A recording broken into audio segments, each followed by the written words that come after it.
TVK ಪಕ್ಷವು ತಮಿಳುನಾಡಿನಲ್ಲಿ ನಿರ್ಣಾಯಕ ಆಗಲಿದೆ ಎನ್ನುವ ವಿಚಾರವನ್ನ ವೋಟರ್ ವೈಬ್ ಬಿಡುಗಡೆ ಮಾಡಿರ್ತಕ್ಕಂತ ಎಕ್ಸಿಟ್ ಪೋಲ್ ನಲ್ಲಿ ಹೊರಬೀಳ್ತಾ ಇದೆ. ಇದೊಂದು ಎಕ್ಸಿಟ್ ಪೋಲ್ ಅಲ್ಲ, ಈ ಹಿಂದೆ ಸಾಕಷ್ಟು ರಾಜಕೀಯ ಚರ್ಚೆಗಳಲ್ಲೂ ಕೂಡ ಸಾಕಷ್ಟು ರಾಜಕೀಯ ವಿಶ್ಲೇಷಕರು, ರಾಜಕೀಯ ತಜ್ಞರು ಕೂಡ ಈ ಒಂದು ವಿಚಾರವನ್ನು ಹೇಳಿದ್ರು. ಮೊದಲ ಬಾರಿಗೆ ಚುನಾವಣೆಗೆ ಬರ್ತಾ ಇರ್ತಕ್ಕಂತ ನಟ ವಿಜಯ್ ಅವರು ನಿರ್ಣಾಯಕರಾಗ್ತಾರೆ ಅಂತ ಹೇಳ್ತಾ ಇದ್ರು. ಈ ಪ್ರಕಾರ ಏನು ರಾಜ್ಯದಲ್ಲಿ ಜೆಡಿಎಸ್ ಪಕ್ಷ ಯಾವ ರೀತಿ ನಿರ್ಣಾಯಕ ಆಗ್ತಾ ಇದೆ, ಕಳೆದ 2023 ಚುನಾವಣೆಗೂ ಹಿಂದೆ ಕಳೆದ 3-4 ಚುನಾವಣೆಗಳಲ್ಲಿ ಜೆಡಿಎಸ್ ಪಕ್ಷವು 25-30 ಸ್ಥಾನಗಳನ್ನ ಪಡೆದುಕೊಂಡು ಯಾವ ರೀತಿ ನಿರ್ಣಾಯಕವಾಗಿ ರಾಜ್ಯದಲ್ಲಿ ಅಧಿಕಾರವನ್ನ ಹಿಡಿದಕ್ಕೆ ಸಹಕಾರ ಆಗ್ತಾ ಇತ್ತು.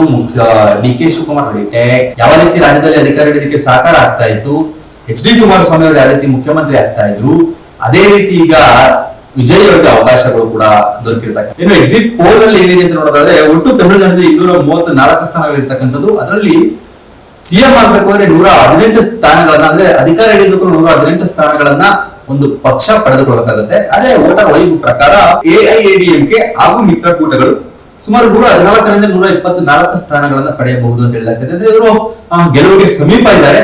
ಆದ್ರೆ ಒಂದು ಸ್ಥಾನವನ್ನು ಕಳೆದುಕೊಂಡ್ರು ಕೂಡ ಅಧಿಕಾರವನ್ನ ಹಿಡಿಯೋದು ಕಷ್ಟ ಆಗುತ್ತೆ.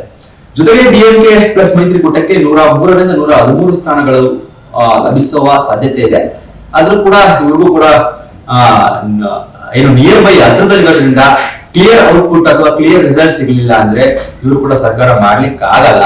ಇತ್ತ ಹೊಸದಾಗಿ ಪಕ್ಷ ಕಟ್ಟಿ ಹೊಸದಾಗಿ ಸಂಘಟನೆ ಮಾಡಿ ರಾಜ್ಯದಲ್ಲಿ ತಮಿಳುನಾಡಿನಲ್ಲಿ ಒಂದು ಸಂಚಲನ ಮೂಡಿಸಬೇಕು ಅಂತ ವಿಜಯ್ ಅವರು ಟಿವಿಕೆ ಪಕ್ಷ 4ರಿಂದ 10 ಸ್ಥಾನಗಳನ್ನ ಪಡೆದುಕೊಳ್ಳಬಹುದು ಎನ್ನುವ ಒಂದು ಸಮೀಕ್ಷೆಯಲ್ಲಿ ಈ ಒಂದು ವೋಟರ್ ಎಕ್ಸಿಟ್ ಪೋಲ್ ನಲ್ಲಿ ಬಂದಿರ್ತಕ್ಕಂಥ. ಹಾಗಾಗಿ ವಿಜಯ್ ಅವರು ನಿರ್ಣಾಯಕರಾಗ್ತಾರೆ. ಒಂದು ವೇಳೆ ವಿಜಯ್ ಅವರು ನಿರ್ಣಾಯಕರಾಗಿ ಅವರು ಯಾವುದೇ ಹುದ್ದೆಗಳನ್ನ ಕೇಳಿದ್ರು ಕೂಡ ಅವರು ಯಾವ ಪಕ್ಷದ ಜೊತೆ ಕೈ ಜೋಡಿಸ್ತಾರೆ ಆ ಪಕ್ಷದವರು ಅವರಿಗೆ ಅವಕಾಶ ಕೊಡಬೇಕಾಗುತ್ತೆ.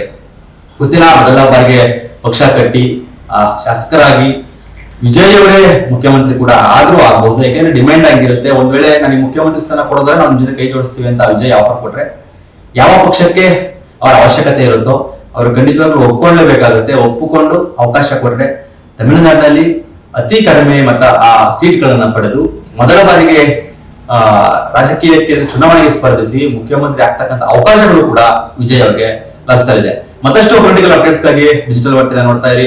ಲೈಕ್ ಮಾಡಿ, ಶೇರ್ ಮಾಡಿ ಹಾಗೂ ಸಬ್ಸ್ಕ್ರೈಬ್ ಮಾಡಿ.